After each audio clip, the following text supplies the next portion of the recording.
Hey guys, Boy here again. Last night we got the update maintenance, so we are going to be getting Woken Ragsham and Platina are coming to the Supernova Hero Fest. This will also include Est, apparently. So we are getting Est, Rag, and Platina for sure right now in their banner. We are also getting their True Equip summons. We're getting Rag and Est True Weapon. Just one thing to note, Rag's True Weapon is not needed at all. There's plenty of better options out there, i.e. Hero Gloves or Scissor Blade. If you have those, please don't equip his true weapon because Scissor Blade and Hero Gloves give more damage overall than his true weapon does. We also got the new event, Despair of the Cursed Armor. Defeating Ragsham awards his Awakening Stones, etc. It also joins the Giant Boss rotation. This will reward the previous event equips, so the first three. This will have Awakening and Pro. Important note is this is a time-gated boss like Ifrit and Valk, so it'll be set on rotation. I don't know if they're going to set it on rotation right away, or they're going to wait like 7 days like they have been, but it'll be at a daily time frame for an hour. It'll be active, for sure. All right, and then we also got the new difficulty in Ragsham's event Revival. We get 5 powerful clips from the event, of course, 3 previous and the 2 new ones. The Geshpent Type 0 and the Gem of Ragsham's Grudge. And these are pretty awesome. So yeah, I'm just going to jump right into going over the units here. If I can get to it. Yep. Alright, first up is of course Awakening Rag. Awakening Rag is one of the best nukers in the game. His true art does 30,000 50% dark attribute physical damage. He consumes 30% of his HP. And he invalidates 3,000% damage on himself for 25 seconds. In addition, it makes the enemies faint with high probability and 4,000 break power. An important note is Rag isn't a multi-hit anymore. He's a single hit. He kind of works like if you've used Rag's equip, where it spirals blades around and shoots them in. That's kind of how his true art works. Yeah, I just woke up. But yeah, so he only hits once, which is good. You can see some of these crazy numbers from the JP files and stuff. People doing 1.2 million, 1.5 million with him in a Regulus, but just that's Rag's number alone. So it's pretty insane. His arts and his skill is pretty much the same. His new passive is when dying, he has level 4, 4% of damage given at the time of death, HP recovery, so it's lifesteal basically. And then at 85, he also gets a status abnormality tolerance to 60% up to all statuses, which is nice. Alright, and then his Awakening Mat, you're going to need 5 Zomdrags, 5 Ragstones, and 1 Ragstone. I think they're changing this because they didn't mention Zomdrag is coming yet, which is kind of unfortunate because I do want to farm Zomdrag before they do other bosses and stuff because I'm stacking up my mats, as you guys should. But this mat here, I'm pretty sure dropped from the giant. This one drops from the giant boss times 5, and I think this was a side quest one, if I remember correctly. So I don't know how they're doing his mats and stuff, so we can't really tell. But the main thing is he does a lot of damage right now. He's still going to be the best, one of the best. Saitama might beat him for a while until Regulus gets awakened, just for the simple fact that Saitama has the giant boss damage buff. And unless you have a crit damage multiplier really for Rag, even then, he's still not that great. Better than Saitama right now. He really shines when you get Regulus, because Regulus is dark attribute bonuses and stuff. But for now, it's nice we can awaken him, and of course farm his event equips. So next, we're jumping right into Platina. Platina is kind of like a budget TT, in a sense. She has 1,300 light attribute physical damage. When the break value of the boss is 50% or less, for 10 seconds, your own break power is 50% up, with 3,500 break power. This is nice. If you don't have TT, she's good for a solo player, but if you're looking for a multi-unit, really, we're always going to choose TT over.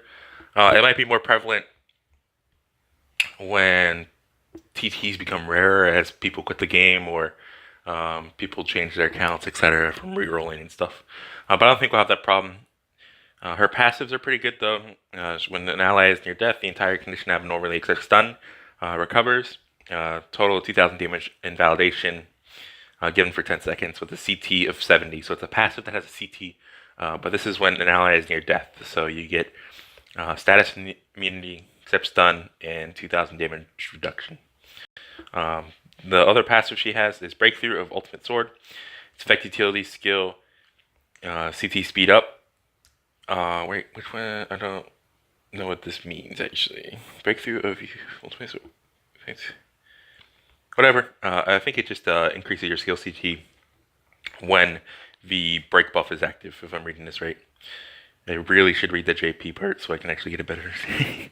But the level 60 passive is Break Force of all ally 5% up, and level 70 is Break Force of all ally 10% up. So overall, she's pretty decent. She does have a 5.54, so she has a 5-star defense, a 5-star physical attack, and a 4-star backup. I think backup means support on here. So yeah, those are the new units. Overall, of course, you should summon because Rag's in there. If you don't have Rag, summon away. Platinum is standard bonus if you don't have TT. Next, we're jumping into the event equips for 10. I think it's either 10 or 15 seconds. When you start the battle, your damage is up by 15%, and this also increases your mystery gauge by 50 instantly. It's a 5-star support item. This is a must grind item. Both of these new items are must grind. You do not need to max limit break these. They are kind of like, I don't know, Val Heights in a sense, or the X-Cross. You just need them.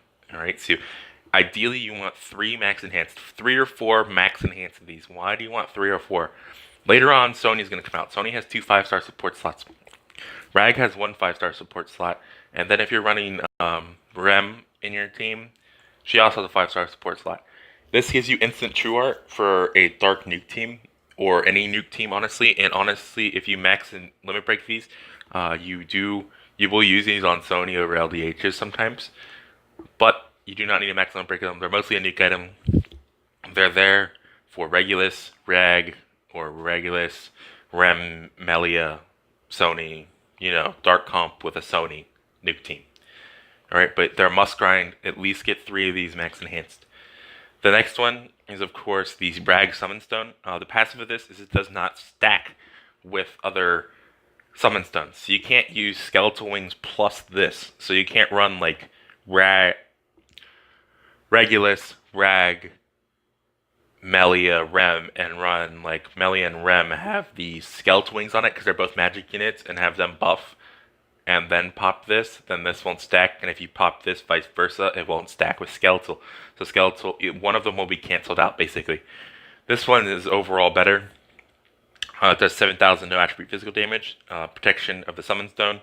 That's just like what they call the Summon Stone's buffs, protection of the Summon Stone. For 20 seconds, the mystery damage of all allies is 50% up. This is art damage by 50%. This is really good. Because it affects all units, magic and phys. It's not a physical buff or it's not a magic buff. This is also a must grind for nuke teams. It's a must have for Regulus. So you would definitely want to grind one of these. I would max limit break this just because you'll probably max limit break it while you're farming for the support item. One thing to note is that the Awakening stage is pretty hard for Rag's event. It's going to be troublesome. New players are going to struggle with it unless you were smart and re-rolled for the Serpa and you've maxed your Serpa out and you have an LDH and stuff. She might be used. But other than that, if you're newer, unfortunately, you might not be able to do this event. But it's going to be pretty hard. And one thing to note is pubs are going to be cancerous. Like, if you think near pubs were really bad, Rag's event is probably arguably one of the hardest events in the game to farm. So yeah. Good luck with that. I'm not going to really spoil on how to beat the event or the gimmick of the event. I want you guys to find out for yourself. And frankly, I just want to watch Assault fall on the Grand Summoners community. So, I'm an asshole, I know. But yeah, hopefully this has helped you guys out, giving you some info on what is coming out. And yeah, I'll be back with an event guide either early Wednesday or late Thursday. Well, I guess it would be late Thursday because the episode doesn't come out till Thursday for me. You know what I mean. So yeah, I'll see you guys later. Have a great day.